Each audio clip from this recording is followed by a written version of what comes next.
get off my back. These bands had the songs, the talent, the reviews, and sometimes even the famous supporters.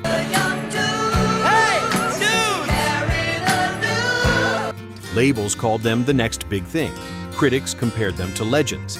And for a moment, it looked like superstardom was only a matter of time. Overnight sensation. Then something went wrong. Bad business, bad timing, weak promotion, personal collapse, or an industry that simply did not know what to do with them.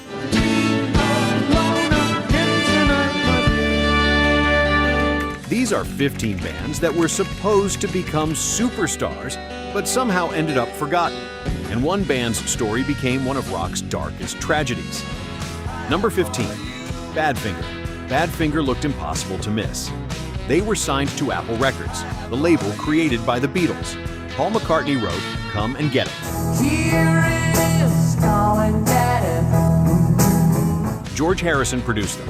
Then came No Matter What, Doesn't matter what you do, girl. Day After Day, Every day my mind is all around you. and Baby Blue. Guess I got what I deserve. Songs that sounded like the future of melodic rock. But behind the hits, the band was being crushed by bad management, frozen royalties, and legal chaos. Pete Ham died in 1975. Tom Evans died years later. Both were gone before the world fully understood what had been taken from them.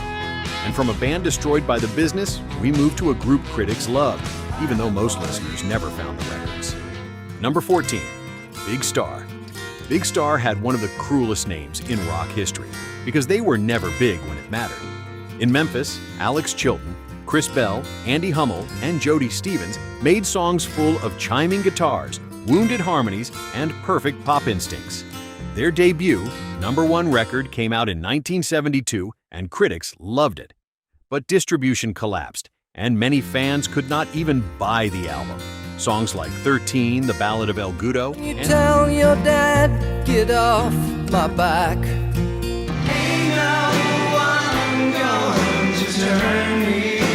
and September Girls later became sacred texts for power pop fans.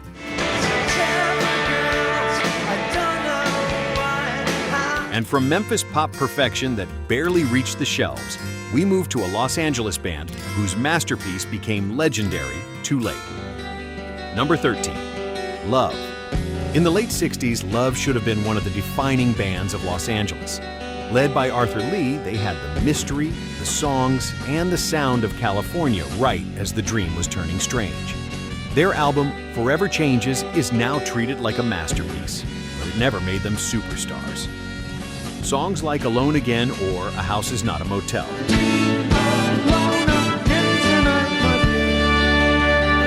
That hum through singing, the bells from the schools of walls will be ringing. And 7 and 7 is proved how brilliant they were.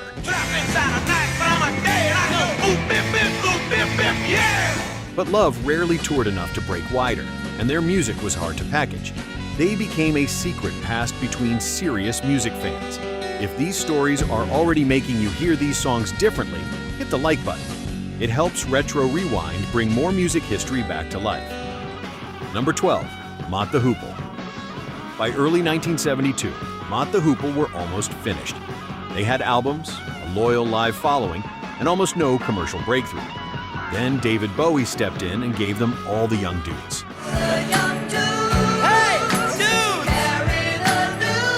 That song changed everything. Bowie wrote it, produced it, sang backup, and handed them a glam rock anthem. For a short time, they had hits like All the Way from Memphis and Roll Away the Stone.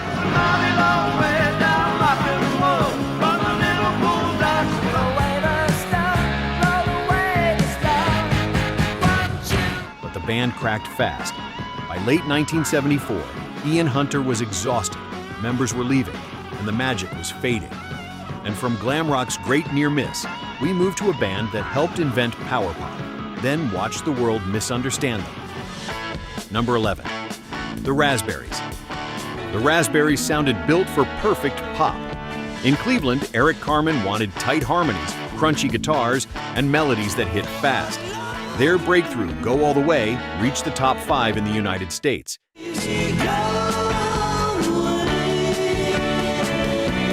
They followed with I Wanna Be With You, Let's Pretend, an overnight sensation. I wanna be with you. Yeah, I wanna be with you. Let's pretend that tonight we'll live. Overnight sensation. But their label pushed a teen idol image, while serious rock fans did not always know how to read them. Inside the band, arguments over songwriting, direction, and money grew quickly. By 1975, they were done. Later, Bruce Springsteen and Paul Stanley praised their influence. If you love discovering bands that should have been bigger, please subscribe and turn on the bell. And from power pop perfection that burned out too quickly, we moved to a band the industry should have celebrated, but instead treated like a novelty. Number 10, Fanny. Fanny walked into the early 70s music industry as something it barely knew how to handle. An all-female rock band that played their own instruments, wrote their own songs, and hit the stage with real power. Led by June Millington and Gene Millington, they signed to Reprise Records and became one of the first all-female rock bands to release a full album on a major label. Songs like Charity Ball, Ain't That Peculiar, and Butterboy Charity ball, dance, move, stand more and more. But each hurt makes my nation. These times of cash showed they could groove, rock, and compete with anyone. They earned respect from musicians, but the industry treated them like a novelty instead of a serious rock band. And from a band the industry underestimated, we moved to a psychedelic group that musicians remembered more than the public did. Number 9, Spirit. Spirit had the sound of late 60s Los Angeles, but stranger, sharper, and harder to classify. They mixed psychedelic rock, jazz, folk, and hard rock before most bands knew those worlds could live together. With songs like I Got a Line on You, Nature's Way, and Fresh Garbage,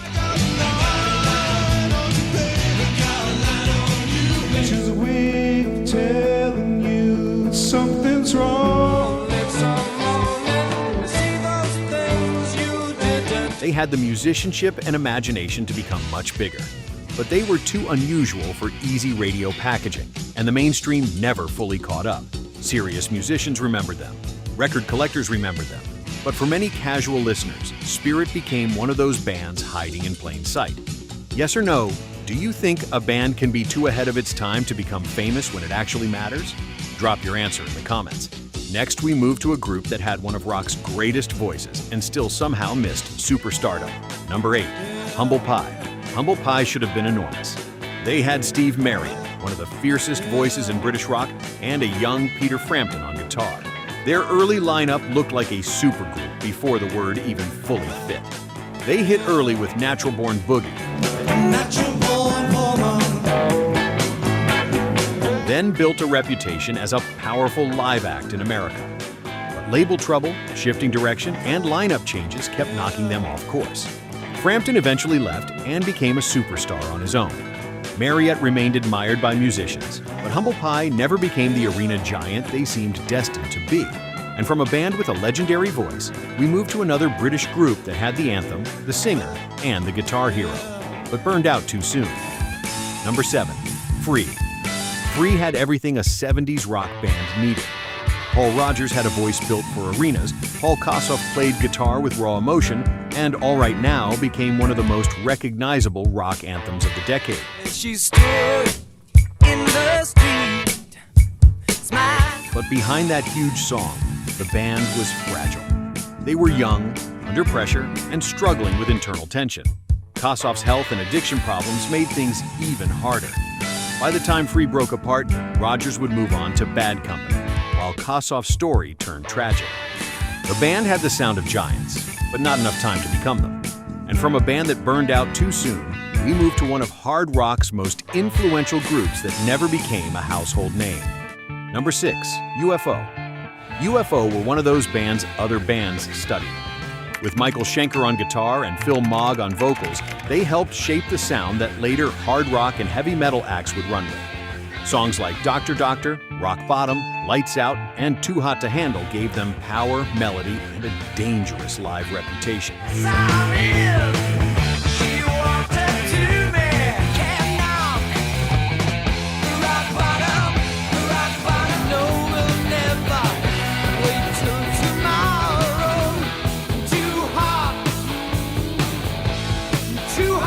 lineup problems, uneven promotion, and constant instability kept them just outside the superstar tier. They influenced generations of metal and hard rock musicians, but casual listeners often missed the source. UFO became legends to players, not household names to everyone else. Number 5. Montrose. Montrose should have been one of the biggest American hard rock bands of the 70s. Guitarist Ronnie Montrose had already played with major artists, and then he found a young, explosive singer named Sammy Hagar. Their debut album, Montrose, arrived in 1973 and sounded like a blueprint for the next decade of hard rock. Songs like Rock Candy, Bad Motor Scooter, and Space Station No. 5 were tight, loud, and built for arenas.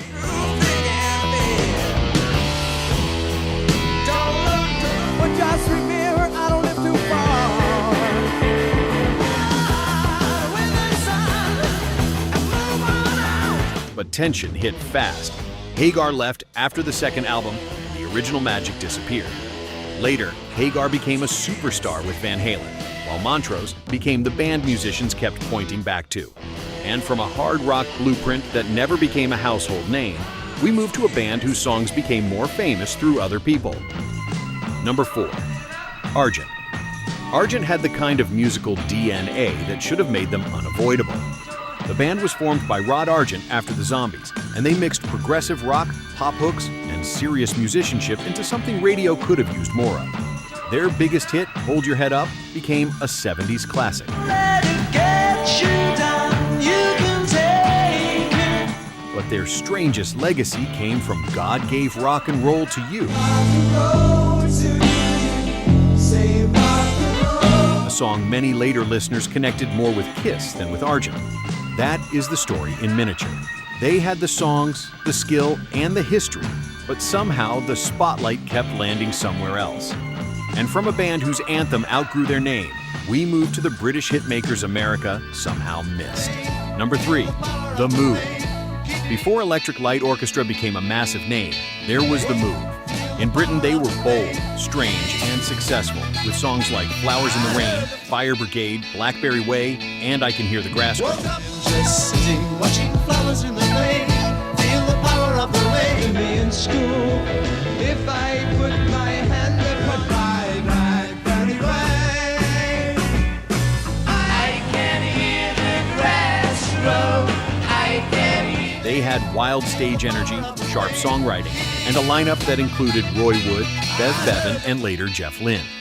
But in America, they never broke through the way they should have. That makes their story feel like a missing chapter. The talent did not disappear. It transformed into Ella, while The Move became the brilliant band many listeners discovered backward. And from a band America missed, we moved to one of rock's most recognizable riffs attached to a band almost nobody can name. Number 2, Ram Jam. Ram Jam had one of those songs that sounds bigger than the band behind it. In 1977, they released Black Betty. Black Betty, bam lamb, whoa, Black Betty, bam lamb, Black Betty had A hard-driving version of a much older traditional song, and the riff became instantly unforgettable.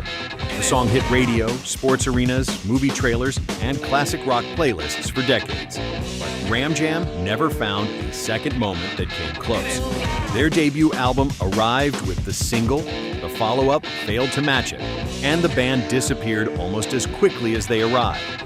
Millions know the song, far fewer know the band.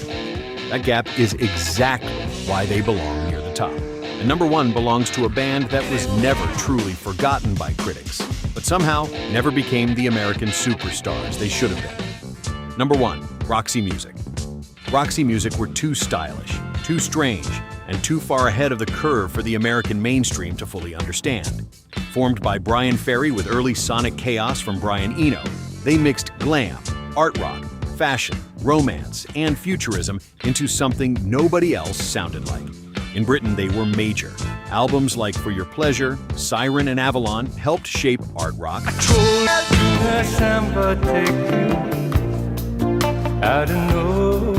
new wave, and sophisticated 80s pop. But in America, they remained more cult than superstar. Love Is the Drug crossed over, but the full legend never did. Their influence became enormous. Their fame, at least in the United States, never matched it. Some of these bands had hits, some had famous supporters, some had reviews that should have changed everything. But talent was never the only thing that mattered. Timing, promotion, management, image, and luck all had a vote too. The names faded, but the records did not. So, which band should have been bigger? Let us know in the comments. And if this video helped you rediscover a forgotten classic, hit like, subscribe, and turn on the bell for more Retro Rewind music stories.